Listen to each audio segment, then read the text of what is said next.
This is part 12 of the ALBON 24 Manager Career Mode. If you missed the previous episode at Australia, I'm going to go and check that one out. But yes, you guys voted for Imola for round part 12 over Suzuka. So that is the the race that I am managing today. We've got a few things to get through first. Starting with designing a new rear wing as well. I'm going to commit 1 CFD MAU manpower and 10 wind tunnel tails to this, and just like I did previously, we're going to go for high speed performance. I think this is where we need to focus the car, in my personal opinion, and what the development will be going forwards. That's going to cost 1.8 million to do so. So yeah, it's going to leave us with 2.4. Our design centre is also level 3. I'm going to need to start refurbishing some of the others, and it's not cheap to refurbish some of these things. We've got the factory, the wind tunnel, and the car parts test centre that desperately needs a refurbish. So yeah, the factory is going to be the first one that I look at, but I will be going through the season. Remind me, please, in the comments below to do this, because I'll probably forget about them as well. Suzuka ended up with Oscar Piastri winning from his old teammate Lando Norris by quite some way in the end. Sainz crashed out. Albon P12. That's not great. Both Alpines crashed too. Ricciardo got P9. So yes, I think that's not going to be good, because that's going to jump us down to 7th place. I was hoping we could get 6th place, but RB now, I think their car's too good, personally. Now, we've got a regulation vote for 2026. Complete speed reduction overhaul or major speed reduction changes. I mean, there are a few different changes I'd rather not. I'd rather we had increased speed, but there we go. It continues to improve the sport. Major technical regulations. Heavily relies over raw speed over driver technically, which would put us in a good position for 2026. It's just about what's going to... I don't really know what's going to fit our car best. This is what I miss from Motorsport Manager. When you had a regulation change, they'd tell you which would fit your car. Still got the vote decision to do whatever, but yes, just manufacture some more suspensions. We're going to do that now. We only need 2 more. It's going to cost us $600,000 out of the thing, and we're also going to manufacture the front wing that I designed in the previous episode. We're going to order 5 of those. 2 of them should be on the car. They will be on the car for the race we're going to manage at Imola. As well, in actual fact, it's only ourselves and Slauber that voted against that. So yeah, I voted for the other one, and we're going the major speed reduction changes. So I think that's possibly the little bit we'll need to start researching. That's exactly what we're going to do. We're going to start researching the Sashi straight away. But I don't want to cut this up too late. You know, Sainz actually finished P11 here in China in the sprint, so there is promise. I think the car has a bit of promise. I think we've got the right drivers, personally speaking, and Albon impressed last time out. I just want to have both of them in a good position for once in a race. Fortunately, the race didn't go quite so well. Sainz finished down in P16, Albon P18. Miami sprint 14th and 15th, so at this point I was starting to think, have I been outdeveloped? But then Sainz pulls all worldy out of the bag and gets P10. That's very good. Max Verstappen there taking home a Red Bull 1-2. There's a few shockers there. Sonoda's in the top 8. Ricciardo's P5. Yeah, Albon P13, but I mean, that's still very good. Shockers for Piastri, Hamilton, even Drugovic losing 12 places there. Must have been a crash or something. Survive. So those points, those crucial points, is, you know, Ricciardo's got 14 points now. This is unusual for Ricciardo. He's obviously back to his old self, which we like to see, but I mean, it does mean that the fight for P6 is probably over going to approve another budget for the design centre. And this time though, I'm going to try and do a little bit more projects, and I'm going to design a new underfloor. I've not got a lot of money to play with. I don't remember having this out. I've got 2 CFD MAU hours too. 10 wind tunnel hours. That's a lot, but I think it's worth it as well. Going high speed performance. High speed performance even improves slightly on the low speed performance. Yeah, I mean drag reduction, airflow sensibility as well. But I don't know if this new suspension is going to help. Tyre preservation has been a bit of an issue. I do want our cars to be good on tyre preservation, and these, yeah, I don't want us to lose too much in terms of race performance, which I picked in the past. It probably means that's why I've got a lot of tyres as well. So I want a bit more on the tyres there, and again, yes, just fiddling about with the sliders really. It's going to still work for us, I hope, but tyre preservation a key in aspect to that really as well. Rear wings also available as well to manufacture. There's tension in the air today, so it must be time for qualifying. We are then at turn 17. So into Q1, and here is Valtteri Bottas down at the bottom hill. He is going to go straight on into the gravel. Not good for him. And also K-Mag, I'm pretty sure, if memory serves me correctly, he caused a red flag one down here one day as well. But there is some good news. Unlike in Australia, it seems that we will be getting both cars into Q2. Albon just coming up to the line here, goes P11 as well as it's Lando Norris, 3,000ths faster than his own teammate. Albon Sainz didn't improve, but there was a bit of a margin there. So yeah, we'll have a ride on board with Carlos. The 13th and 14th on the first runs, there's a bit of a margin there, but bear in mind, those first runs were set on a used set of tyres. We're now on a new set of tyres, so I'm hoping that the times will improve as we go up to the top of the hill as well. For me, when I'm driving this track in F124, it's not my favourite. Again, I think they need to be a bit wider there on that line, but there we go. As we now go up to what is probably the slowest section on this track, but to be fair, they carry a lot of speed there compared to the F1 game. As we go now down the hill, Albon has not improved through his first sector, and Albon, I don't think he's not improved, he's out. What about Sainz? Is a 7/10 improvement needed? Can he get anywhere close to getting to be fair, that's not too bad for Sainz. He was only a 10th behind Leclerc there, who is the shock upset of this Q1 session. Stroll also out, Mercedes and Zhou as well. So 13th and 14th, I can work with this. It probably means we can split our strategies. So yeah, we'll see what we can do. It's time for the race then, today's Emilia-Romagna Grand Prix. Not long until we get going here in Italy, with 63 laps of hard-fought motor racing.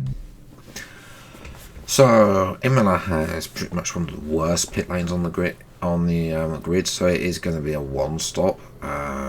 Yeah, for Sainz, I'm doing something a little bit different. Hard medium rather. Excuse me. I think that's possibly the best for him. Yeah, we'll probably. It's a bit tricky trying to pit when impact, but 37 laps on a set of hards.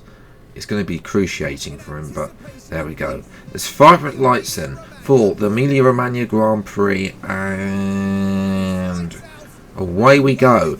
And as well, good start there for Sainz as well. He's the man ahead as well.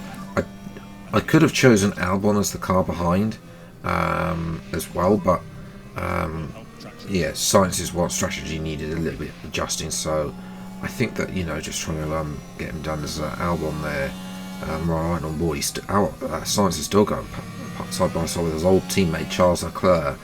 I'm not really sure we're going to see too much of this real life this year, but in this career mode, Sainz has actually got in front of his old teammate. As well as they go up the hill then. Can Albon have a go round the outside of Leclerc, as well as they go now down the hill? Albon have the inside line, but Leclerc's still there on the outside in the Ferrari. Has Albon got the move done? No, Leclerc's still there round the outside. Leclerc will keep the position now, but they're still going side by side. Now down and Sainz, Albon will switch it from left to right. Can he send it down the inside here into the penultimate corner down the inside for Alex Albon? At the inside of the final corner, can he get this move done? No, he can't. He has to sit behind Leclerc for now as well. But Albon will in fact eventually get in front of Leclerc. Now an orthodox move there in the middle sector. Very rare to see it move in there, but I mean it is possible as well. Sainz meanwhile, he's been sniffing at Lance Stroll down the inside here. Can he get the move done on Stroll? Yes, he can. So that's very good. Up to P11, but Stroll's going to go straight back past Sainz, which is very annoying. I mean, he is in the better car, to be fair. The Mercedes is a much better car than the Williams, and that's Albon going to follow through as well. And I think Sainz has lost out 3 positions. I think that Albon at this particular time, he is not faster than Carlos Sainz. So I told him to move over, thinking that it would just be clever and stick behind, use the DRS and try and back up. Unfortunately, Leclerc just decides to get involved.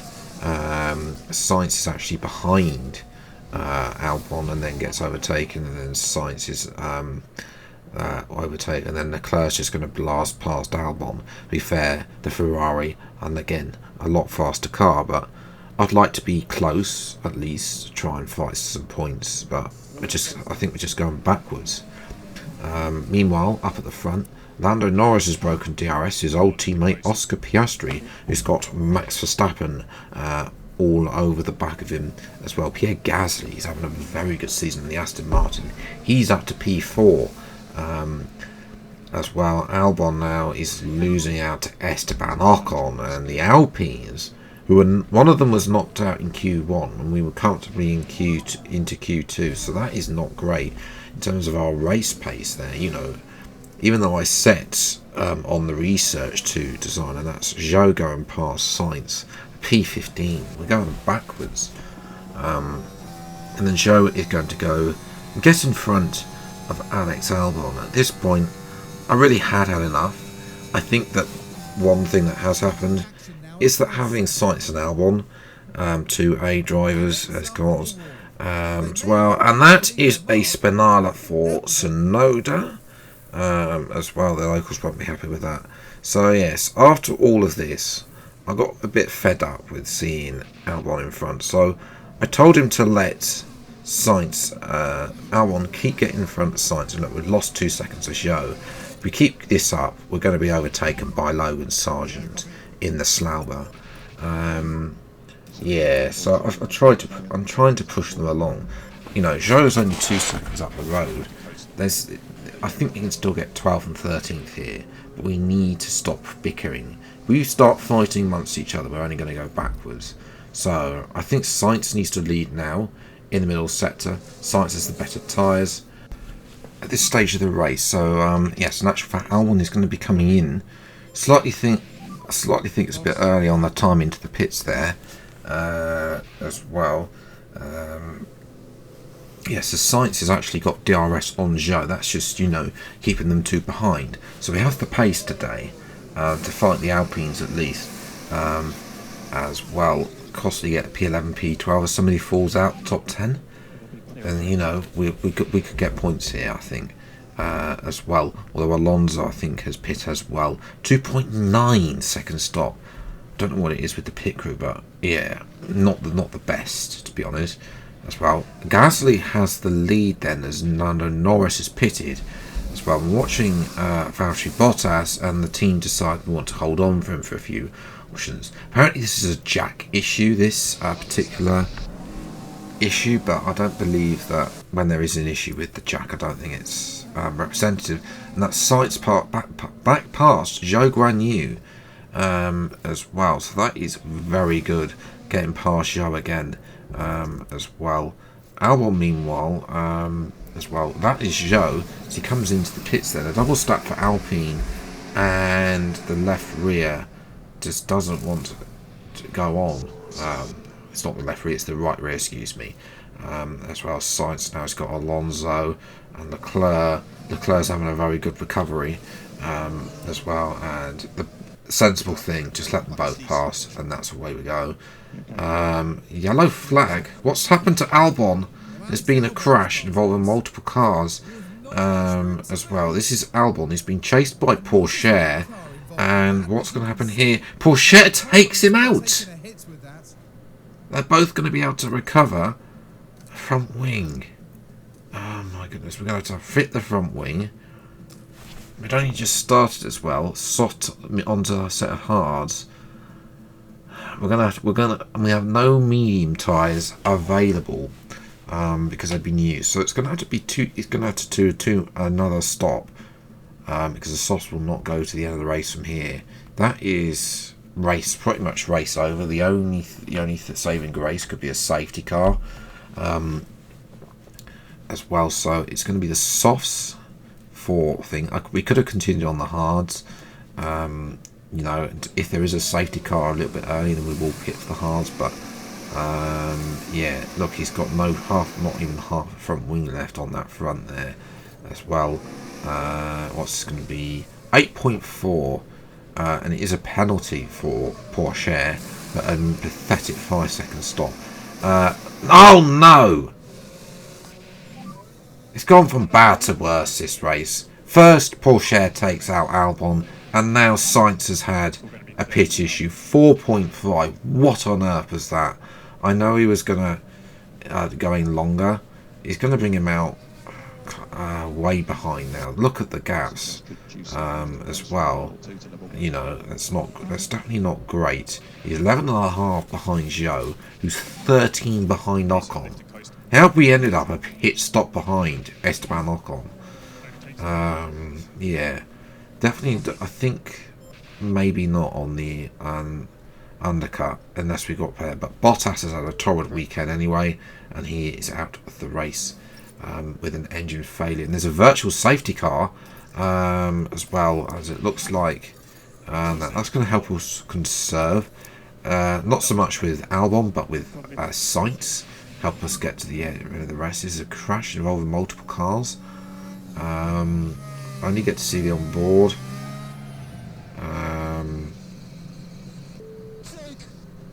Did he get hit from the rear? I don't know. Now for Hamilton, Spinala. Yes, Lewis has had a Spinala as well. He's already crashed the car in one of their warm-ups, and that's Sainz getting past. He does get past Zhou in the end, but Zhou did have an issue as well, as Albon comes into the pits then at the end of lap 51, 12 laps remaining, and this has been a sorry Grand Prix for the team. 2.5 as well, but Sainz is 20 seconds behind Ocon. He's still catching him, so we have good pace as well. Albon's going to set fastest lap. Yeah, I made sure that we did that as well. I mean, it's just taking the point away from anyone else as well. But we're going to watch here, probably something of interest. Leclerc getting past Lewis Hamilton. Now Leclerc was way behind. You know, shouldn't be overtaking Hamilton, but Hamilton with that Spinala has, you know, he's going to finish behind his teammate. As Piastri is going to try and get past Gasly, but Drugovich, who's dropped out the top 10 with some issues as well. Ocon's actually got in front of Drugovich. Yeah, as Albon comes around the corner, a sorry state for him. To be fair, we had the pace today. It's just that we didn't have the luck. You know, Sainz with his poor pit stop. I'm not entirely sure the strategy is the best. That's on me. But the pace, the race pace of the car, I'm very happy with. We just need to now hook it all together, qualifying, the strategy as well, making sure we not get involved in hopefully POURCHAIRE's not going to take us out as well.